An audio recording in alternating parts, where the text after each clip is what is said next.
There is a brutal truth most men only learn after they have already been drained by a relationship, a job, a family dynamic, or a social circle that slowly trained them to betray themselves. People do not always leave when you are weak. They often stay. They stay while taking pieces of you. They stay while your standards bend. They stay while your confidence becomes negotiation. They stay while your silence turns into compliance.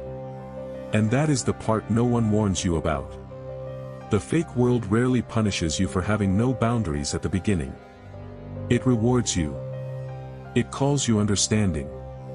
It calls you loyal. It calls you mature. It calls you the good guy. And then, once you are fully domesticated, fully predictable, fully available, it stops respecting you. In this video, I want to walk with you through 5 boundaries that change the way women see you, but more importantly, the way you see yourself. Not cheap tricks. Not manipulation. Not games. Real boundaries that restore your center, sharpen your presence, and protect your peace in a world that profits from men who cannot say no. And stay with me until the end, because the last boundary is the one most men avoid the longest, and it is usually the reason their whole life feels stuck. Let's make one thing clear from the beginning. This is not really about becoming cold. It is not about becoming unreachable, arrogant, or emotionally dead.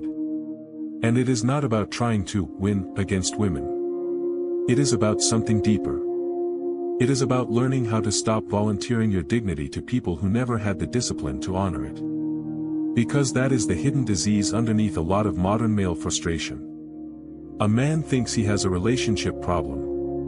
But often he has an identity problem. He thinks he is being rejected because he is not loving enough. But often he is being diminished because he is not rooted enough. He thinks he needs better communication. But what he really needs is a line he refuses to let anyone cross. And the reason this matters so much now, especially in modern America, in modern relationships, in modern social life, is because we live in a culture that constantly confuses access with intimacy, tolerance with maturity, and emotional overexposure with honesty. You see it everywhere. A man answers every text instantly because he thinks consistency proves devotion. A man explains himself for 20 minutes because he thinks clarity will finally make her understand him. A man keeps giving chances because he thinks patience is strength. A man keeps showing up after disrespect because he thinks love means endurance. And sometimes, yes, patience matters. Sometimes endurance matters. Sometimes staying calm matters. But in a counterfeit world, the absence of boundaries is often mistaken for the absence of value. So here is what we are going to do. We are going to go through 5 boundaries. First, never reward disrespect. Second, guard your peace like it is a life asset. Third, stop oversharing and learn strategic depth. Fourth, master emotional non-reactivity. And fifth, become willing to walk away. Each one builds on the next. Each one changes the emotional climate around you. And if you really hear what I am saying today, you will start to understand why some men are constantly tested, drained, and dismissed, while other men barely speak and yet command a different kind of respect the moment they enter the room. 1. Never reward disrespect. If there is one boundary that changes everything, it is this one. Never reward disrespect. Not once. Not because you are fragile. Not because your ego is wounded. But because every time you repeatedly tolerate what violates your dignity, you quietly instruct the other person on how little your standards actually mean. This is where many men get trapped. They think disrespect begins with something dramatic. They think it has to be screaming, cheating, public humiliation, or blatant cruelty. But most disrespect does not begin loudly. It begins subtly. It begins in tone. In dismissal. In the way your words are cut off. In the way your goals are mocked and called unrealistic. In the way your concern gets flipped into, you're insecure. In the way you are expected to stay calm, forgiving, available, and understanding while the other person keeps taking emotional liberties with your self-respect. And at first, because you care, you rationalize it. You tell yourself she is stressed. You tell yourself she did not mean it like that. You tell yourself all relationships go through phases. You tell yourself being patient is the mature thing to do. But then something happens. Slowly, almost invisibly, the dynamic shifts. She stops feeling your edge. She stops sensing consequence. She stops experiencing you as a man whose presence must be valued. And once that happens, the emotional architecture of the relationship changes. You may still be loved in some form. You may still be wanted for comfort, familiarity, logistics, stability, or validation. But respect begins to erode. And when respect erodes, attraction, trust, and emotional safety begin eroding right behind it. A lot of men know this feeling but do not know how to name it. It is when the energy changes in the room. When a woman who once spoke to you with softness now speaks to you with casual sharpness. When your boundaries are treated like suggestions. When your standards are debated instead of honored. When your silence is not seen as composure but as permission. And here is the part society rarely says out loud. A fake world teaches men that unconditional tolerance is noble. But predatory social systems, whether in dating, work, or friendships, often interpret tolerance without consequence as weakness they are allowed to keep testing. That is the Machiavellian underside of modern life. People do not always respond to what you feel. They respond to what your behavior teaches them they can get away with. So what do? You stop performing patience when what is required is clarity. Let's make it real. Maybe she mocks your business idea in front of friends and then calls you too sensitive when you go quiet. Maybe she disappears for 8 hours, comes back cold, and expects warmth on demand. Maybe every disagreement turns into a character attack. Maybe she brings up other men to provoke insecurity and then hides behind, "I'm just being honest." Maybe she keeps interrupting you, talking over you, dismissing your opinions, and treating your emotional restraint like she is free to keep pushing. In those moments, most men either explode or collapse. They either become reactive and loud, or they become accommodating and small. Both responses hand over power. The stronger path is cleaner. You correct once. Calmly. Directly. Without drama. Without a speech. Without trying to win a debate. Something as simple as, "That doesn't work for me. Don't speak to me like that again. If it happens again, I'm out." And then you mean it. That is the part that matters. Not the wording. The alignment. Because boundaries without enforcement are just emotional theater.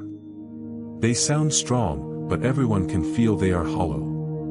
And once a woman, a boss, a friend, or a family member realizes your line is movable, they start relating to you as a negotiable man. A man who never rewards disrespect does not need to become cruel. He just becomes unavailable to what dishonors him. He leaves the table where dignity is not being served. He stops giving attention where contempt is being rehearsed. He stops over-explaining himself to people who benefit from keeping him unsure. And yes, that may cost you some people. Good. Some people are only comfortable with the version of you that had no consequences. The deeper truth is this: when you stop rewarding disrespect from her, you also stop rewarding it in yourself. You stop sleeping on your goals. You stop breaking promises to yourself. You stop calling your own fear being realistic. You stop letting your loneliness lower your standards. That is when something changes in your face, your posture, your voice. Not because you are pretending to be powerful. Because you are no longer leaking power in 100 silent ways. 2. Guard your peace like it is sacred.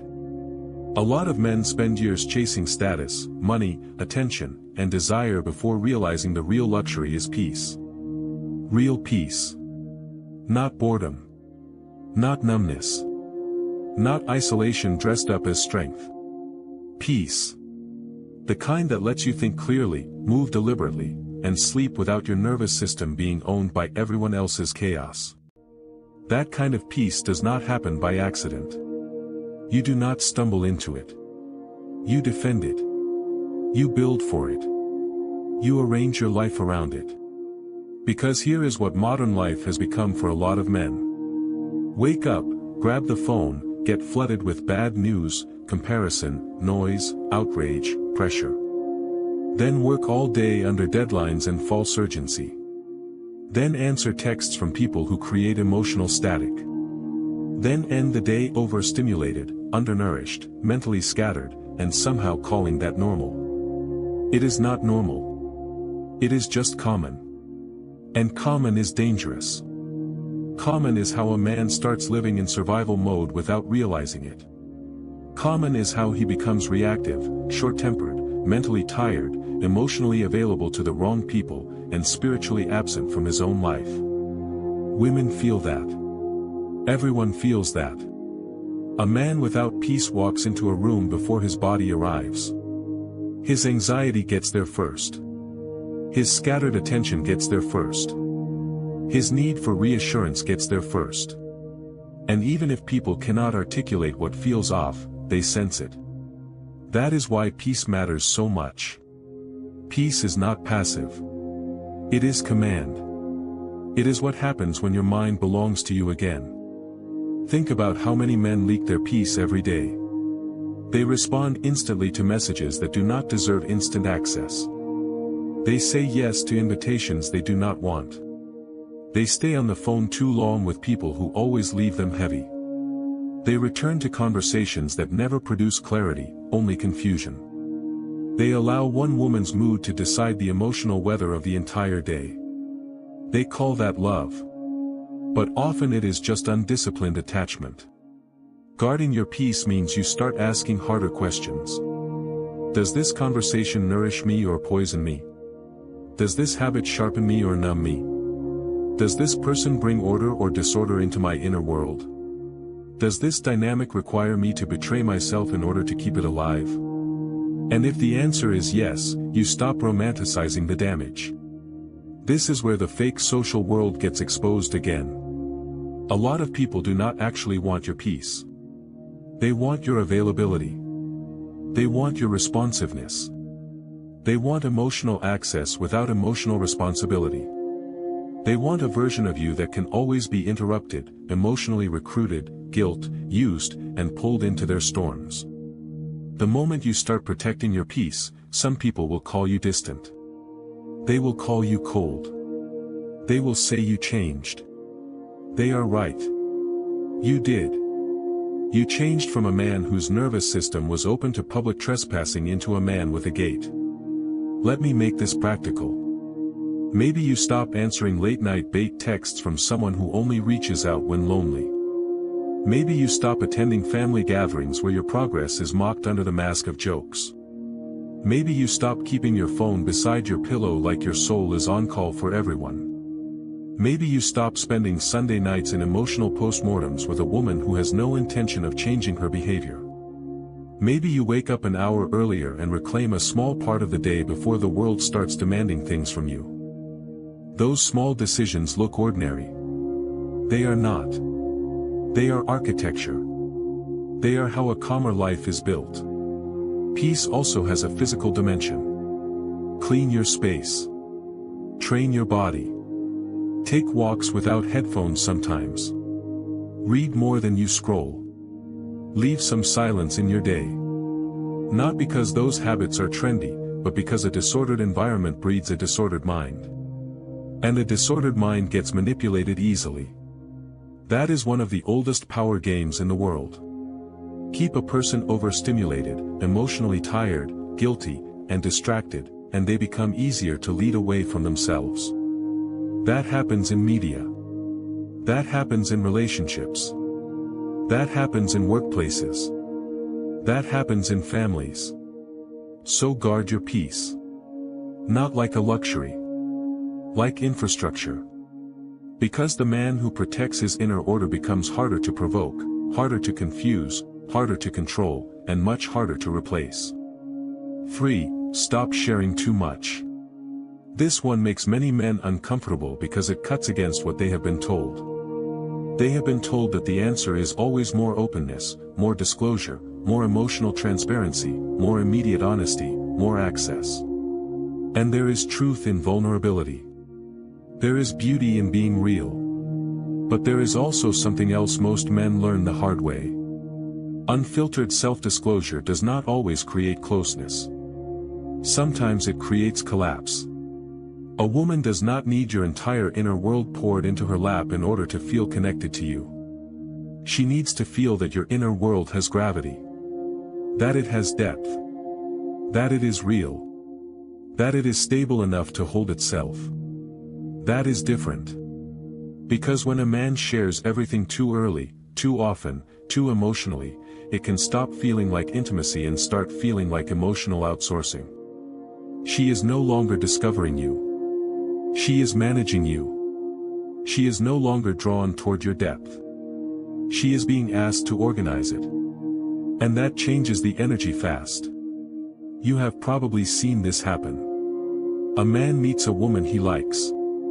He feels relief that she seems warm and emotionally available. So within days, maybe weeks, he tells her everything. His old wounds. His fear of abandonment. His last breakup. His insecurities. His family trauma. His self-doubt. The things he has not even fully metabolized himself. He thinks honesty will create bonding. Sometimes it does the opposite. Not because she is heartless. Because human attraction depends partly on emotional structure. If she feels your pain more than your center, something shifts. And often that shift is silent. She may still care. She may still comfort you. But the tension, polarity, curiosity, and admiration begin thinning out. Now let me be careful here. This is not about pretending to be invulnerable. It is not about emotional repression. It is not about becoming mysterious just to manipulate. It is about sequence, pacing, and self-possession. It is about learning the difference between revealing and unloading. A grounded man can speak about pain. He can admit struggle. He can name fear. But he does it from a place of integration, not emotional spillage. He is not sharing because he is desperate to be held together by someone else. He is sharing because what he says has passed through reflection and now serves connection instead of demanding rescue. That difference matters more than men realize. In real life, this boundary looks simple. When you are hurting, you do not immediately turn the woman you want into your first emotional emergency contact. When you are confused, you do not narrate every internal swing in real time. When you feel insecure, you do not hand your insecurities to someone who has not yet proven they can hold them with care. You sit with some things first. You journal. You pray, if that is your language.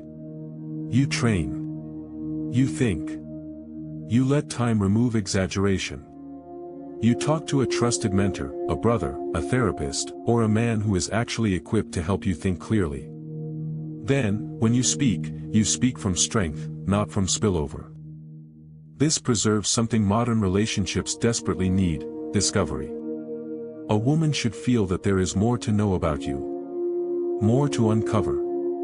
More depth beneath the surface.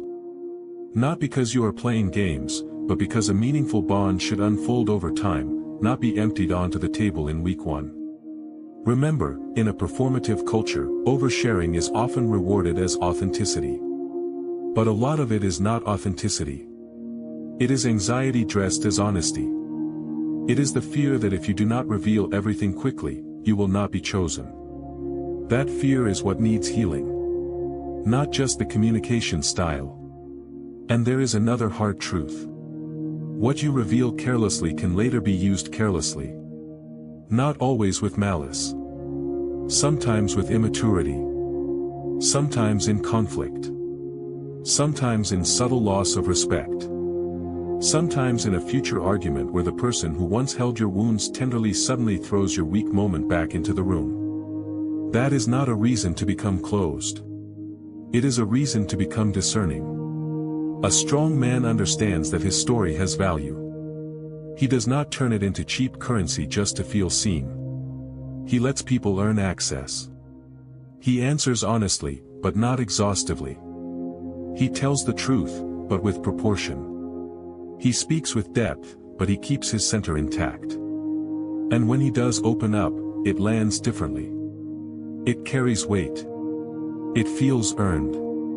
It deepens respect instead of diluting attraction. Because now the woman is not witnessing emotional chaos. She is witnessing emotional command. 4. No emotional reactivity.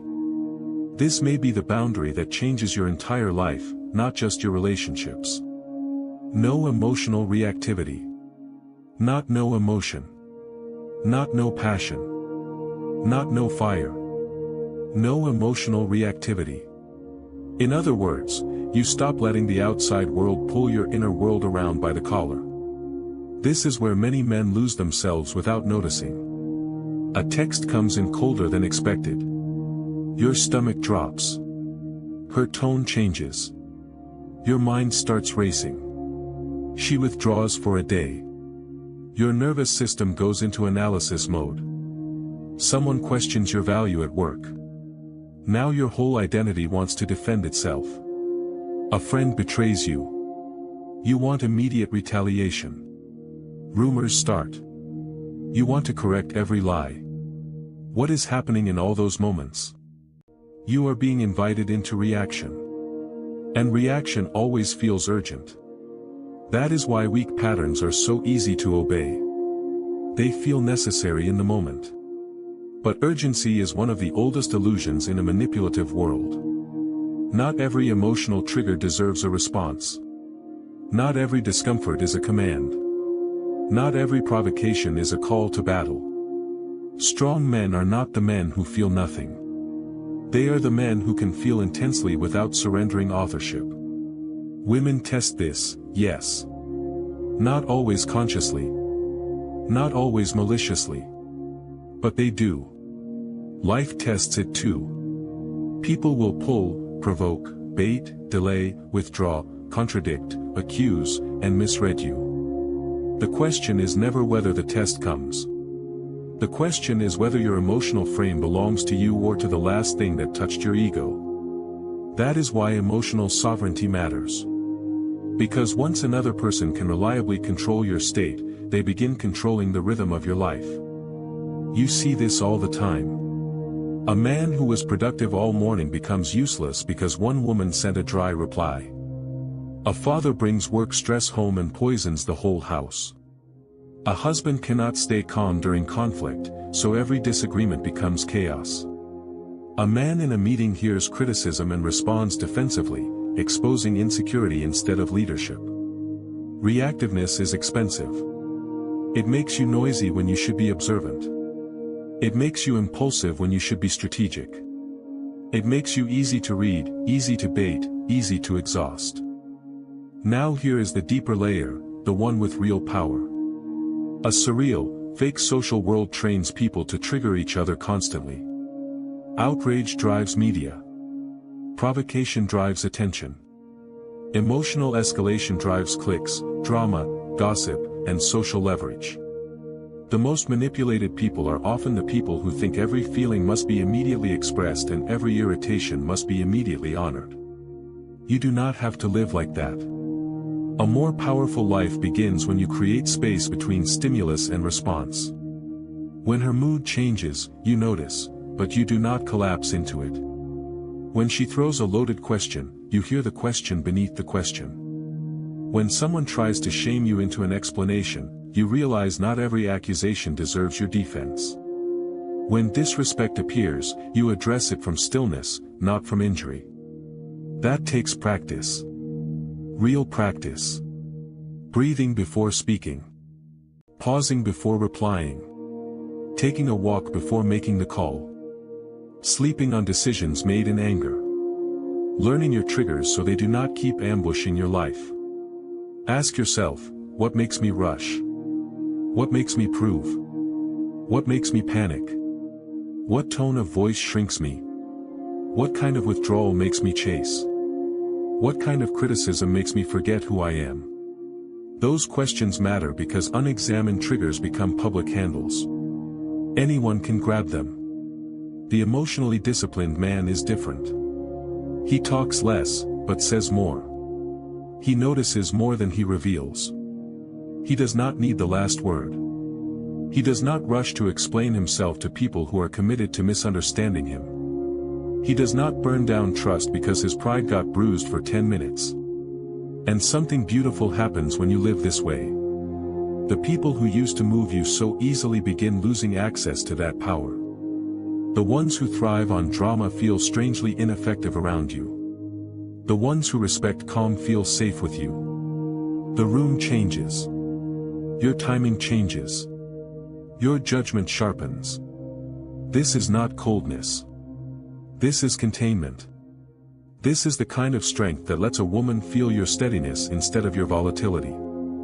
It lets a child feel your presence instead of your tension. It lets colleagues trust your judgment instead of bracing for your emotions.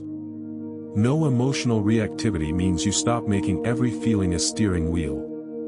And once that happens, your life stops lurching in random directions every time the outside world twitches. 5. Always be willing to walk away. This is the boundary that terrifies people because it forces reality into the room. Always be willing to walk away. Not dramatically. Not as a bluff. Not to scare someone into chasing you. But as a real internal option. A clean loyalty to yourself. Because here is what keeps many men trapped. Not lack of intelligence. Not lack of effort. Not lack of love. Fear. Fear of being alone. Fear of starting over. Fear of losing access. Fear of what people will think. Fear that this is the best they will ever get. Fear that walking away means failure. So they stay. They stay in relationships that slowly humiliate them. They stay in jobs that make them smaller every year. They stay in friendships where they are tolerated but never truly valued. They stay in routines that are clearly killing something essential inside them. And the longer they stay, the more they confuse endurance with virtue. But there is a point where staying is no longer noble. It is self-abandonment. This is where respect is born in a very deep way. Women can feel the difference between a man who is present by choice and a man who is present because he is afraid to lose them. That difference changes everything. The fearful man clings, negotiates, overgives, overexplains, and accepts conditions that insult his spirit. The grounded man loves fully, but never from the floor. He stays where there is alignment. He leaves where there is erosion. And that willingness to leave does something powerful.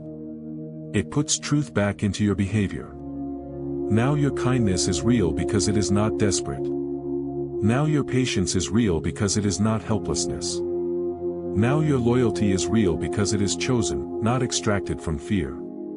This boundary also exposes the performance culture around you. A lot of people will say they value honesty, strength, and self-respect, until those qualities inconvenience their access to you. The moment you stop tolerating mixed signals, unstable behavior, chronic disrespect, endless confusion, or one-sided emotional labor, some people will show you who they really were all along. Not because you changed them. Because your boundary removed the stage on which their behavior could keep performing. Let's bring this down to earth. Maybe you are dating a woman you care about, but every hard conversation becomes manipulation, withdrawal, deflection, or punishment. Maybe you love your job title, but every day you feel your mind being rented out to something that leaves you emptier than before. Maybe you have a friend group where your growth makes people uncomfortable, so they keep inviting the old version of you back.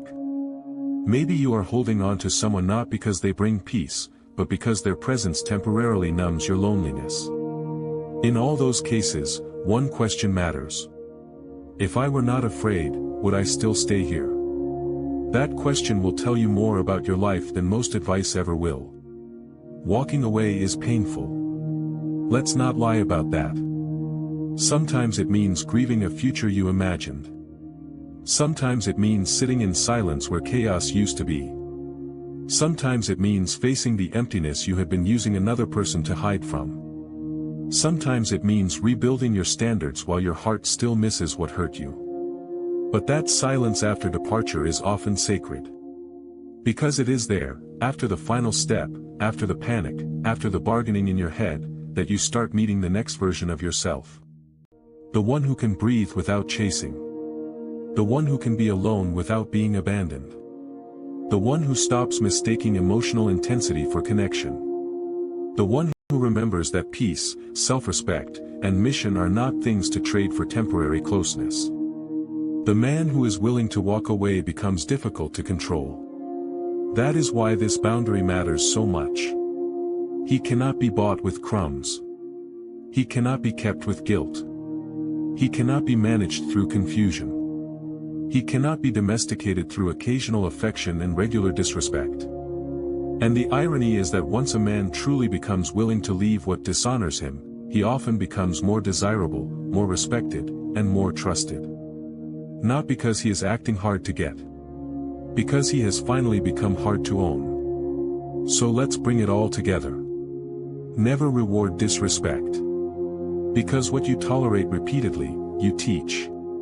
Guard your peace. Because a chaotic inner world makes you easy to manipulate and easy to exhaust. Stop sharing too much. Because depth creates attraction, but emotional spillover creates burden. Practice no emotional reactivity. Because strength is not in feeling less. It is in being ruled less. And always be willing to walk away. Because nothing in your life should cost you your center. These are not just dating principles. They are life principles. They shape the way you lead, work, love, speak, recover, and move through the world. They turn you from a man who is constantly being tested into a man whose presence quietly sets the tone. And maybe that is what this is really about. Not becoming colder. Becoming clearer. Not becoming unreachable. Becoming unmanipulable. Not becoming someone who loves less. Becoming someone who no longer confuses self-betrayal with love. If this hits something in you, do not let it become one more video you agreed with and then forgot by tomorrow morning. Pick one boundary. Just one. And start there this week. A conversation you need to end. A habit you need to cut. A line you need to enforce. A person you need to stop explaining yourself to. A peace you need to protect. Because the shift does not happen when you understand the words. It happens when your behavior begins to match them. And I want to leave you with this. The world does not always break men through violence. Sometimes it breaks them through accommodation. Through small compromises. Through repeated disrespect. Through overstimulation. Through guilt. Through loneliness. Through the slow erosion of standards. Do not go out like that. Not quietly. Not politely. Not while calling it love. If this message spoke to where you are right now, subscribe to Silent Authority and stay with this channel. This is where we talk about self-respect, emotional discipline, power without noise, and how to stay solid in a world built on performance. And in the comments, tell me this, which boundary do you need most right now? Respect, peace, restraint, non-reactivity, or the strength to walk away? Say it clearly. Name it. That is where the rebuild begins.